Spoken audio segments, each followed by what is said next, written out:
नमस्कार साथियों, स्वागत है आपका हमारे यूट्यूब चैनल राज मैथमेटिक्स ट्यूटोरियल पे। आज हम लाए हैं यूपी पुलिस कांस्टेबल एग्जाम 2024 के लिए प्रैक्टिस से फर्स्ट।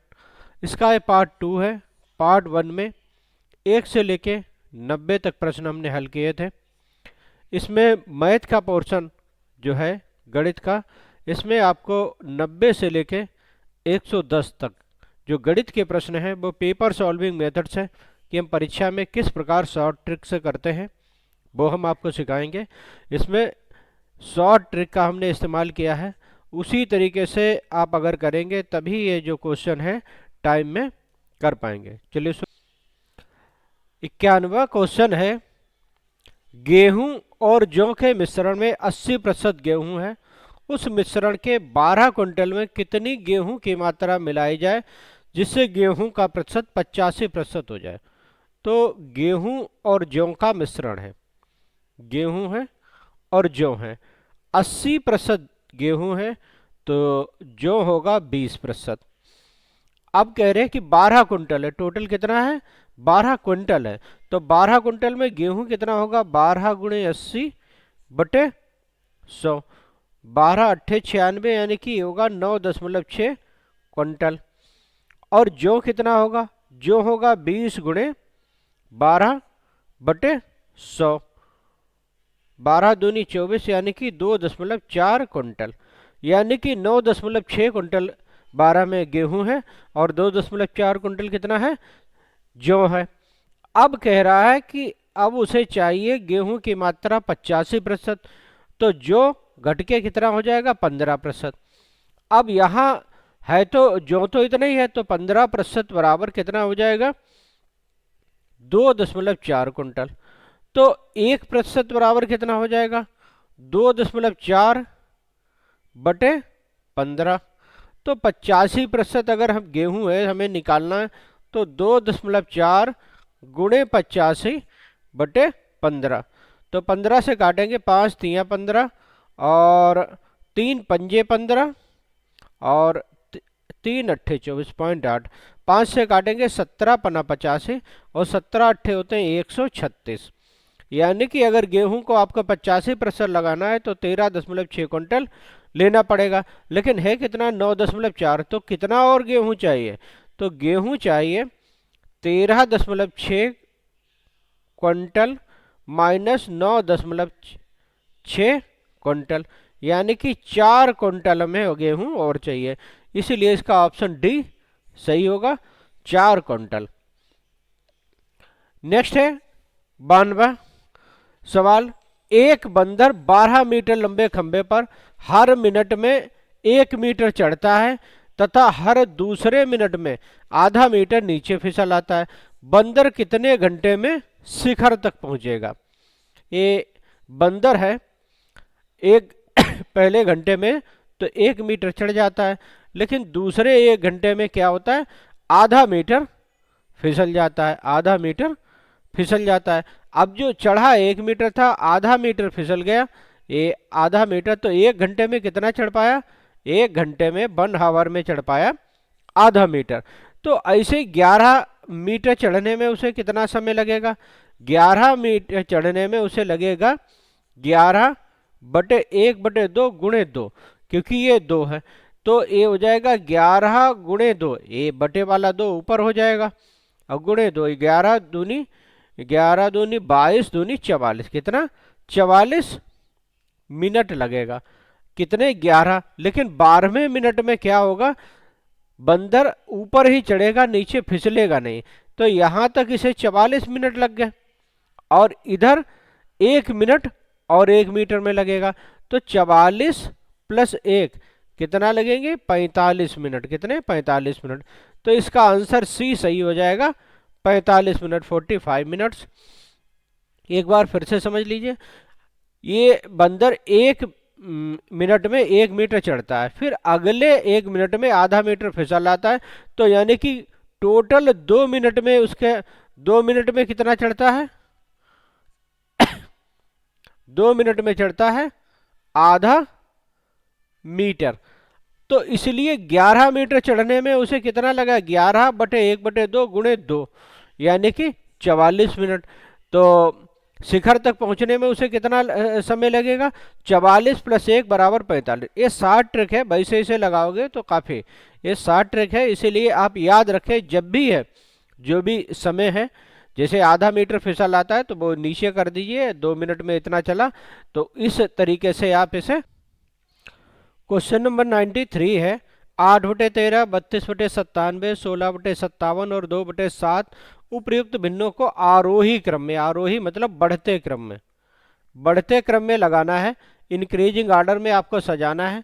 तो इसके लिए सबसे पहले हम देख लेते हैं सबसे बड़ी भिन्न, इन दोनों में चेक करते हैं बड़ी भिन्न कौन सी है।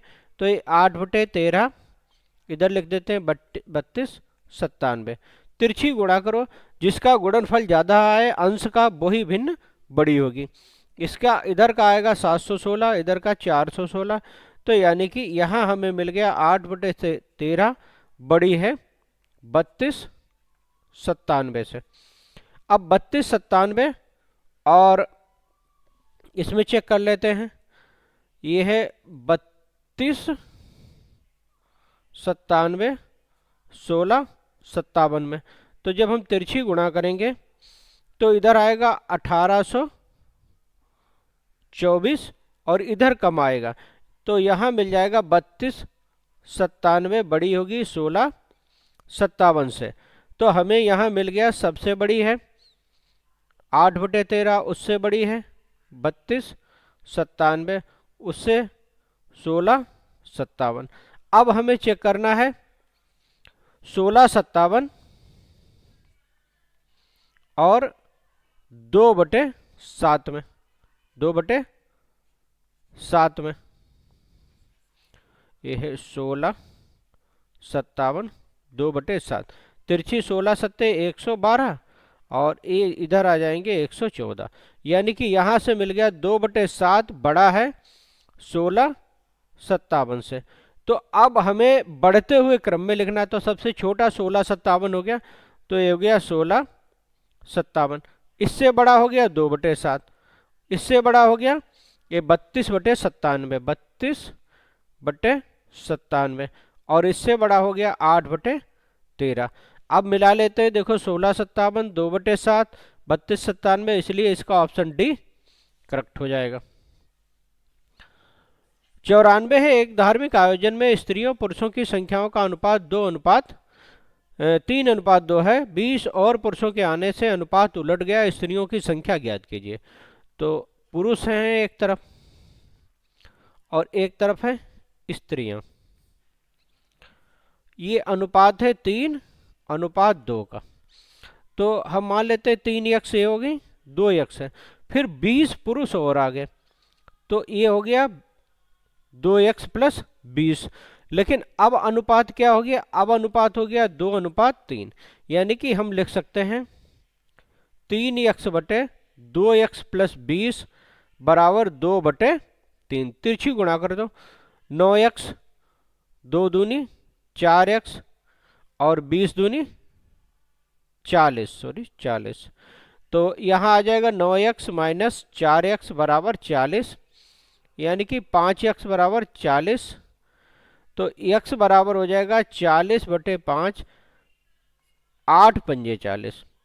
अब चूंकि स्त्रियां कितनी है 3x, तो 3 × 8 = 24, स्त्रियों की संख्या पूछी है। नेक्स्ट है, एक परीक्षा में 40% विद्यार्थी गणित में अनुत्तीर्ण हुए, 30% अंग्रेजी में अनुत्तीर्ण हुए, 10% दोनों में अनुत्तीर्ण हुए, तो दोनों विषयों में उत्तीर्ण छात्रों का प्रतिशत, तो हम गणित को अनुत्तीर्ण को मान लेते हैं m, अंग्रेजी को मान लेते हैं e, तो ये NM, यानी कि गणित में अनुत्तीर्ण छात्र हुए 40%, यानी इंग्लिश में अनुत्तीर्ण हुए 30%। अब दोनों में यानी कि M इंटरसेक्शन E, इसे इंटरसेक्शन मतलब दोनों में कॉमन कितने अनुत्तीर्ण हुए 10%। तो दोनों में अनुत्तीर्ण छात्र कैसे हम निकालेंगे, फार्मूला होता है M union E = NM + NE - m intersection e। अब यहाँ कितना है 40%, यहाँ कितना है 30% माइनस 10%। 40 30 70 में से 10 घटाओगे तो कितना आ जाएगा 60, यानी कि 60% टोटल विद्यार्थी अनुत्तीर्ण हो गए। तो हमें निकालना है पास, तो पास कितने हो गए 100 माइनस 60, यानी कि कितना हो जाएगा 40% विद्यार्थी जो है पास होंगे। इसका ऑप्शन बी करेक्ट हो जाएगा, 40% विद्यार्थी जो हैं वो पास होंगे। नेक्स्ट है, एक प्याज की कीमत 10% कम हो जाए तो गृहिणी द्वारा इसका उपयोग कितने प्रतिशत अधिक कर दिया जाए ताकि बे पर कोई भी फर्क, बे कम ना हो, जितना खर्चे उतना ही खर्चे। तो इसके लिए एक फार्मूला होता है, शॉर्ट ट्रिक होती है, उपभोग कितना प्रतिशत अधिक कर दिया जाए। तो उपभोग ही लिख लेते हैं, उपभोग अधिक कर लिया जाए, पहले 10% कम किया तो 100, यहाँ अगर बढ़ाते तो यहाँ प्लस में लिखते हैं, यहाँ 100 माइनस 10, और कितने में 100 में है, ये प्रतिशत आएगा। ये कम करने वाला जो भी चीज है वो x माइनस 100 माइनस x गुणे 100%। अगर यहाँ उपभोग कम करना है या खर्च कम करना है, जो भी यही ट्रिक लगाएंगे तो उपभोग कम कितना किया जाएगा, उपभोग कम होगा। अब जब कम है तो यहाँ माइनस आएगा, जब उपभोग बढ़ाना होगा तो यहाँ प्लस आएगा। तो यहाँ आएगा 100, 10 गुणे 100 बटे 90, 9 से काट दो, ये प्रतिशत में आएगा। तो 11 नेम 99, 11 सही 1/9%। ये शॉर्ट ट्रिक है, आप याद रखिए। इसका ऑप्शन सी सही होगा, 11 सही 1/9%। ये त्रिकोणमिति का सवाल है।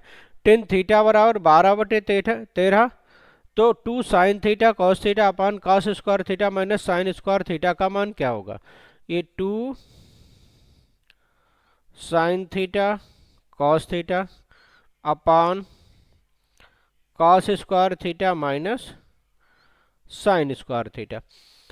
दोस्तों हम जानते हैं कि sine theta upon cos theta होता है टेन थीटा। तो हम ऐसा करेंगे, यहाँ दोनों से कॉस स्क्वायर थीटा हम कॉमन ले लेंगे नीचे से, तो ये होगा 2 साइन थीटा कॉस थीटा, या कहिए कॉस स्क्वायर थीटा से भाग दे दिया, तो ये हो जाएगा कॉस स्क्वायर थीटा बटे cos square theta minus sine square theta upon cos square theta. यहाँ एक कॉस कैंसिल हो जाएगा, यहाँ पूरा स्क्वायर कैंसिल हो जाएगा, ये 10 बन जाएगा। यहाँ एक कॉस बचेगा, तो 2 साइन थीटा बटे कॉस थीटा होता है 10 थीटा, और यहाँ 1 माइनस 10 स्क्वायर थीटा। तो अब 10 थीटा बराबर कितना है 12/13, तो 2 गुणे 12/13, 1 माइनस 12/13 का होल स्क्वायर। ये हो जाएगा 2 गुणे 12/13, ये 13 13 में 169 होते हैं, ये होगा 169 माइनस 144/169, ये हो जाएगा 24/13 गुणे 169, और इसमें से ये घटाएंगे 9 में से 4 गया 5, और यहाँ 6 में से 4 गया 2, 13 से काट दो, 13 13 में 169, तो इसकी वैल्यू हो जाएगी 3 चक्कू 12, ये आएगा 312/25, यानी कि ऑप्शन इसका डी करेक्ट हो जाएगा, 312/25।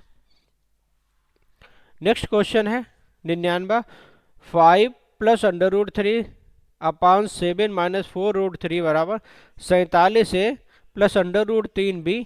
तो ए और बी का मान ज्ञात कीजिए। तो इसके लिए ए हम ले लेते हैं, और जो नीचे है इसके कॉन्जुगेट से मल्टीप्लिकेशन कर देते हैं, 7 माइनस 4√3, इसका कॉन्जुगेट होगा 7 प्लस 4√3, यहाँ 7 प्लस 4√3। अब नीचे जो है a माइनस बी और a प्लस बी, यहाँ ए स्क्वायर माइनस बी स्क्वायर बराबर ए plus B A minus B, और ऊपर इनके मल्टीप्लिकेशन हो जाएगी। ये होगा 7 पंजे 35 प्लस 7√3, 4 पंजे 20√3, √3 की गुणा 3 और चक 12 बटे नीचे ये 7 का स्क्वायर माइनस 4√3 का स्क्वायर, 35 और 12 कितना होगा 47 प्लस 27√3, ये 49 माइनस 16 3 48, तो नीचे आ जाएगा 1, और 1 किसके बराबर दिया है 47 ए प्लस √3b। तो यहाँ से जब हम कंपेयर करेंगे 47 से, तो ये बराबर मिल जाएगा हमें 1। यहाँ √3 और 27 बी √3, तो b बराबर कितना मिल जाएगा 27, यानी कि a बराबर 1 b बराबर 27, ऑप्शन सी हमारा करेक्ट। 100 क्वेश्चन है, यदि किसी धनराशि का 5% वार्षिक सरल ब्याज की दर से 3 वर्ष का ब्याज 1200, तो उसी राशि का उसी अवधि का उसी दर से चक्रवृद्धि ब्याज क्या होगा। तो ये होता है फार्मूला चक्र वृद्धि ब्याज,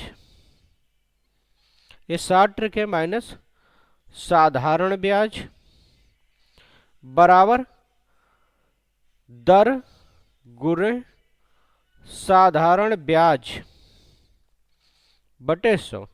इस फार्मूले से आप क्या करते हैं, अगर आपको साधारण ब्याज और दर पता है तो आप चक्रवृद्धि ब्याज निकाल सकते हैं। अगर चक्रवृद्धि ब्याज सी है, साधारण ब्याज दिया है 1200, दर दी है 5%, तो 5 गुणे 1200 बटे 100, जीरो काट दो, 12 पंजे 60, 1200 इधर आएंगे तो इसमें जुड़ जाएंगे, तो कंपाउंड स्टेट या सी बराबर हो जाएगा 1200 प्लस 60, यानी कि 1260। इसका ऑप्शन डी हमारा करेक्ट हो जाएगा। 101 है, दो संख्याओं के वर्गों का योग 68, उनका अंतर 36 है, तो दो संख्याओं का गुणनफल ज्ञात कीजिए। वर्गों का योग दिया, मान लिया संख्याएं x y हैं, तो x square plus Y square बराबर है 68, और उनके अंतर का वर्ग x माइनस वाई का होल स्क्वायर कितना दिया है 36, तो उनका गुणनफल यानी कि x y का मान पूछा है। इसे हम a माइनस बी के होल स्क्वायर को खोल देते हैं, a square plus B square minus 2ab बराबर कितना है 36। इसकी वैल्यू कितनी दी है 68, यहाँ लिख देते हैं 68 माइनस 2xy बराबर 36। आगे xy को इधर लाएंगे, 36 को इधर, तो ये आएगा 68 माइनस 36 बराबर 2xy। 8 में से 6 गया 2, 6 में से 3 गया 3 बराबर 2xy, तो xy का मान हो जाएगा 32 बटे 2 यानी कि 16, यानी कि ऑप्शन बी हमारा करेक्ट हो जाएगा। नेक्स्ट है, देखिए ये क्वेश्चन है, इसमें कैलकुलेशन नहीं की जाती, इसमें सिर्फ आप देख रहे होंगे कि 6 आ रहा है सब में, तो ये 6 हमने लिख लिया। बाद में यहाँ देखो 2 2 4 2 6, 6 के बाद और इधर कितनी है 3, 9 के बाद दशमलव है, 6 3 9, इधर कितना है 4 और 3 7, तो 2 का अंतर है, तो वो 2 दशमलव 0 हमने बढ़ा लिया, लगा दिया। अब ये जो भी ऑप्शन सही हो, तो ये जो शॉर्ट ट्रिक है, ये शॉर्ट ट्रिक से ही लगेगा। आप इनकी मल्टीप्लिकेशन करके भाग करेंगे तो बहुत टाइम लगेगा। दो ऊपर के दशमलव गिन लीजिए, नीचे के दशमलव, जितना अंतर आ रहा है उतने ही 0 बढ़ा के पॉइंट लगा दीजिए, वही आपका आंसर है। इसी को शॉर्ट ट्रिक कहते हैं, पेपर में ऐसे सॉल्व किया जाता है। 103 है, देखिए जब भी आप इस प्रकार का प्रश्न देखें, तो आप अगर a की पावर a देखें, तो सबसे बड़ी संख्या यही होगी। a एक्सपोनेंशियली बढ़ती है, तो a सबसे बड़ी संख्या होगी और a उनसे छोटी होंगी। निम्न में सबसे बड़ा कौन है? तो सबसे बड़ा 3 की पावर 2 की पावर 3, ये डी होगा। इसे आप ऐसे याद रखिए। क्वेश्चन नंबर 104 है, निम्नलिखित का वर्गमूल क्या होगा? इसका हमें हल करके वर्गमूल भी निकालना है। तो देखिए निकालते हैं। यहाँ एक फार्मूला होता है, ए स्क्वायर माइनस बी स्क्वायर बराबर होता है ए plus B A minus B. उसी का हम यहाँ यूज करेंगे। ये कितना होगा? 3 छः को 12, एक 13 बटे 4 का होल स्क्वायर। ये हो जाएगा 4 3 12, एक 13 बटे 3 का होल स्क्वायर का भी होल स्क्वायर, होल स्क्वायर का भी होल स्क्वायर। नीचे कितना हो जाएगा? ये हो जाएगा 13 बटे 4 का होल स्क्वायर माइनस 13 बटे 3 का होल स्क्वायर। यहाँ पे A plus B A minus B का फार्मूला लग जाएगा। ये हो जाएगा 13 बटे 4 का होल स्क्वायर प्लस 13 बटे 3 का होल स्क्वायर। यहाँ 13 बटे 4 का होल स्क्वायर माइनस 13 बटे 3 का होल स्क्वायर। यहाँ 13 बटे 4 का होल स्क्वायर माइनस 13 बटे 3 का होल स्क्वायर। ये पूरा पोर्शन कैंसिल। यहाँ कितना होगा? 13 का वर्ग 169 बटे 16। ये कितना? 169 बटे 9। यहाँ 169 कामन, यहाँ 1 बटे 16 प्लस 1 बटे 9, 169। यहाँ हो जाएगा 9 की इधर गुणा हो जाएगी 16, 9 16 25 बटे 44। और इसका चाहिए क्या है? वर्गमूल। तो इस सब का वर्गमूल चाहिए है कि 13, इसका हो जाएगा 5, इसका होगा 12। तो 12 पंजे 60 बटे 12। तो ये आ जाएगा 12 पंजे 60, नहीं 13 पंजे 65। तो 12 पंजे 60 और 5 सही 12, यानी कि 12 पंजे 60 और 5 65, 5 सही 5 बटे 12, यानी कि ऑप्शन बी इसका करेक्ट हो जाएगा। नेक्स्ट है, 3 संख्याओं का लघुत्तम समावर्त एलसीएम दिया है, एचसीएफ दिया है, महत्तम दिया है, और 2 संख्याएं दी हैं 700 और 770। तो तीसरी संख्या हमें ज्ञात करनी है। तीसरी संख्या क्या होगी? तो इसके लिए हम देख लेते हैं ये एलसीएम गुणे एचसीएफ क्या होता है? संख्याओं की संख्या। तो एलसीएम, पहले को हम एलसीएम को तोड़ते हैं। ये है 231 जीरो, तो इसे हम तोड़ देंगे 231 गुणे 100। फिर 3 से काटो तो 3 सत्ते 21, 3 सत्ते 77 गुणे 3 गुणे 100 को 4 गुणे 25 में तोड़ दीजिए। 77 7 गुणे 11 गुणे 3 गुणे 2 25 5 गुणे 5। अब हमें 2 संख्याएं तो ये हैं, तीसरी संख्या के संभावित मान निकालने। देखो यहाँ सब में 15 दिया गया है, तो 3 पंजे 15 हो जाएगी, तो एक संख्या 15 हो जाएगी। पहले में देख रहे हैं, देखो 90, इनकी मल्टीप्लिकेशन से 90 नहीं बनेगा, तो ये ऑप्शन कैंसिल। जब 90 नहीं बनेगा तो 180 भी नहीं बनेगा। अब ये देख लेते हैं 75 कैसे बनेगा? 5 या 15 पना 75, 75 भी बन जाएगा। 165 11 पंजे 55 तिया 165, तो 165 भी बन जाएगा। 165 और 165 तिया होता है 815, यानी कि इसका ऑप्शन डी हो जाएगा। 425 नहीं बन पाएगा, ऑप्शन डी। तो ये हमें इसकी पहले गुणनखंड करके और कॉम्बिनेशन निकालने होते हैं कि कौन कौन सी संख्याएं हमें इनके गुणनखंड से मिल जाएंगी, वही संभावित मान तीसरी संख्या के हो जाएंगे। ऑप्शन डी इसका करेक्ट हो जाएगा। 106 है, किसी वस्तु के कर में 10% की कमी हो जाए, उसका उपभोग 8% बढ़ जाए, तो इससे प्राप्त राजस्व में कितने प्रतिशत की वृद्धि या कमी होगी?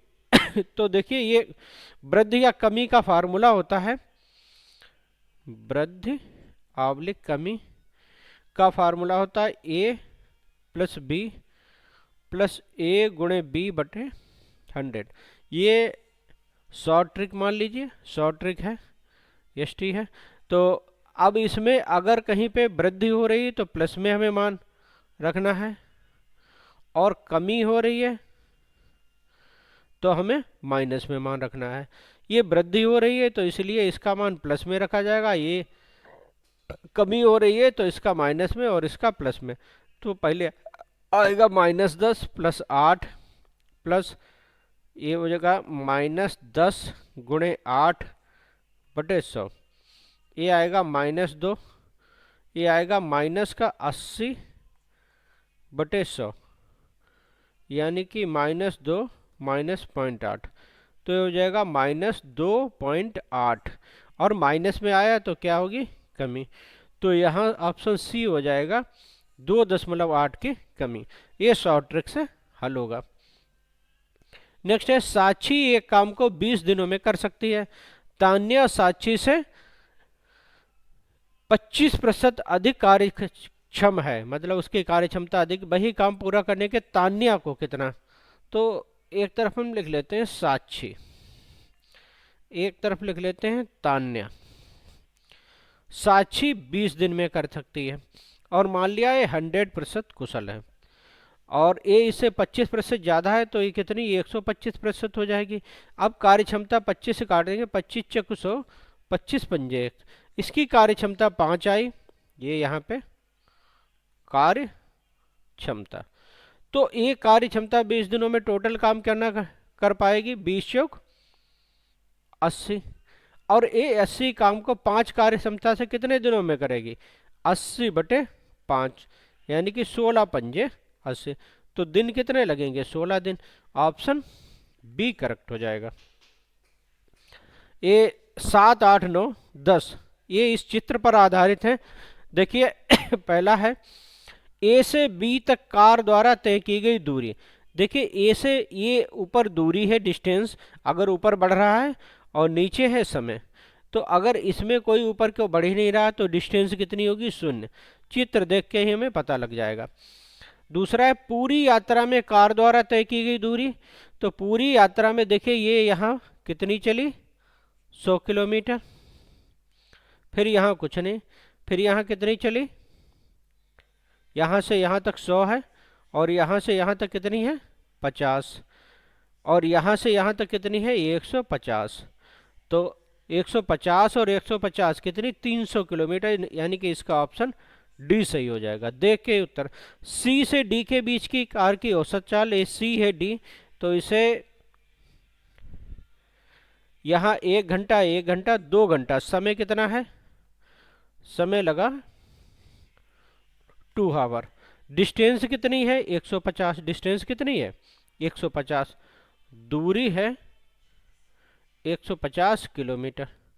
तो औसत गति क्या, औसत चाल या औसत गति क्या होती है, कुल दूरी बटे कुल समय, कुल दूरी बटे कुल समय। तो कुल दूरी है 150, समय है 2 घंटा, तो कितना आ जाएगा 75 किलोमीटर पर आवर। यहाँ कोई भी नहीं, इसलिए इसका उपयुक्त में से कोई नहीं, ऑप्शन डी। ठीक है, थैंक यू। मिलते हैं नेक्स्ट वीडियो में यूपी पुलिस के।